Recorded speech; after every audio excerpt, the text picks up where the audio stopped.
दोस्तों UP TET 2019 के जो सर्टिफिकेट हैं ये जिस जनपद में आपने परीक्षा दी थी उस जनपद के डाइट पर पहुंचा दिए गए हैं।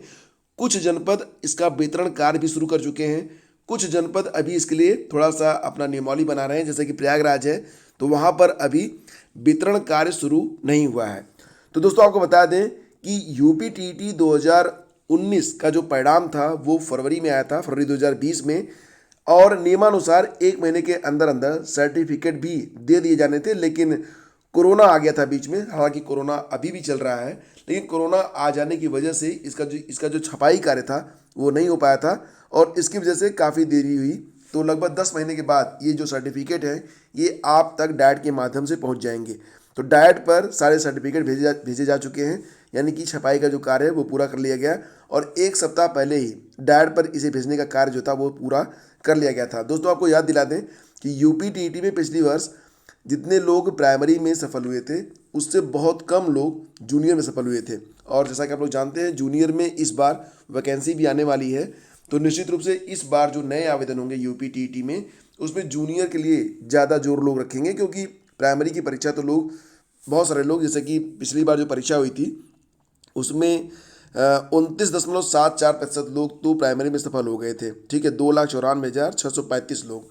जबकि अगर बात करें यहाँ पर जूनियर में तो जूनियर के लिए बहुत कम लोग सफल हुए थे। तो जूनियर में मात्र 11.46% लोग ही उत्तीर्ण हुए थे, यानी कि मात्र 60,068 लोग। तो इस बार संख्या बढ़ेगी निश्चित रूप से।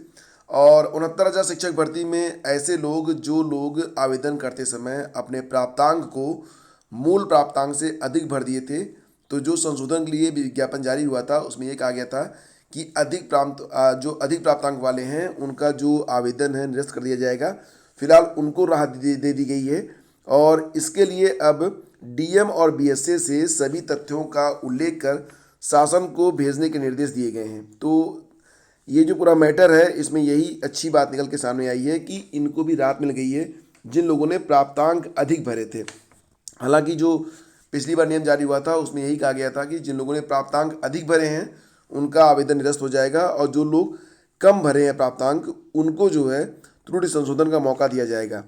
तो आज काउंसलिंग का अंतिम दिन है। शासन ने त्रुटि सुधार के अभ्यर्थियों की काउंसलिंग 9 से 11 दिसंबर तक कराने के आदेश दिए थे। आज अंतिम दिन है, सभी अभ्यर्थी आज प्रतिभाग करेंगे। और परिषदीय स्कूलों में 69,000 शिक्षक भर्ती के छूटे हुए और त्रुटि संशोधन कराने वाले अभ्यर्थियों को काउंसलिंग का मौका दिया जा रहा है।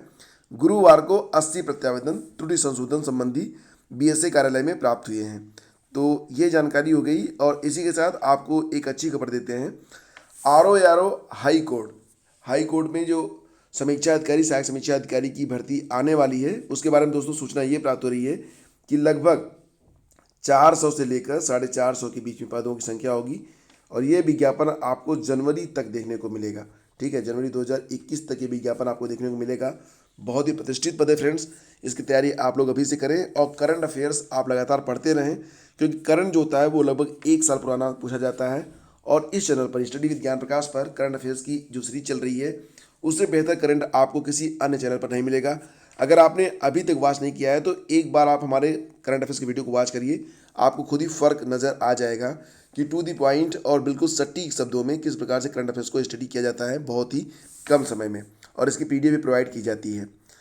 दोस्तों बता दें आपको कि प्रतियोगी छात्र संघर्ष समिति की नवनियुक्त कार्यकारिणी ने गुरुवार को पदभार ग्रहण कर लिया है। समिति में शामिल प्रतियोगियों ने भर्ती परीक्षाओं को भ्रष्टाचार से मुक्त कराने व संस्थानों पर दबाव बनाकर हर परीक्षा तय नियम और समय पर कराने का संकल्प लिया है। समिति पदाधिकारियों ने कहा कि भर्ती परीक्षाओं में पारदर्शिता व निष्पक्षता लाने के लिए हर स्तर पर संघर्ष किया जाएगा।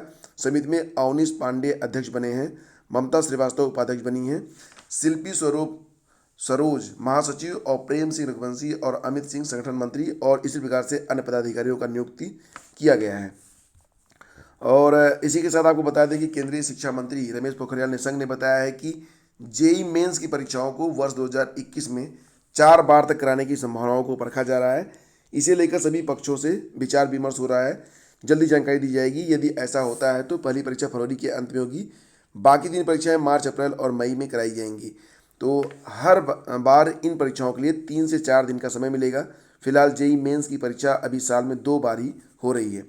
और केंद्रीय मंत्री निशंक गुरुवार को ट्विटर और फेसबुक के जरिए बोर्ड सहित जेई नीट जैसी प्रतियोगी परीक्षाओं की तारीखों को लेकर छात्रों से चर्चा कर रहे थे और उसी दौरान उन्होंने ये जानकारी दी है।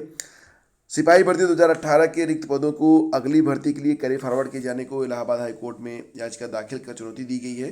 कोर्ट ने इसी मामले को पहले से दाखिल याचिका के साथ संबद्ध करके सुनवाई के लिए पेश करने का निर्देश दिया है। याचिका अमरजीत यादव और 34 अन्य ने दाखिल की है। इस पर न्यायमूर्ति एम भंडारी और न्यायमूर्ति पंकज भाटिया की पीठ ने सुनवाई की है। कोर्ट ने दोनों याचिकाओं को एक साथ सुनवाई हेतु पेश करने का निर्देश दिया है।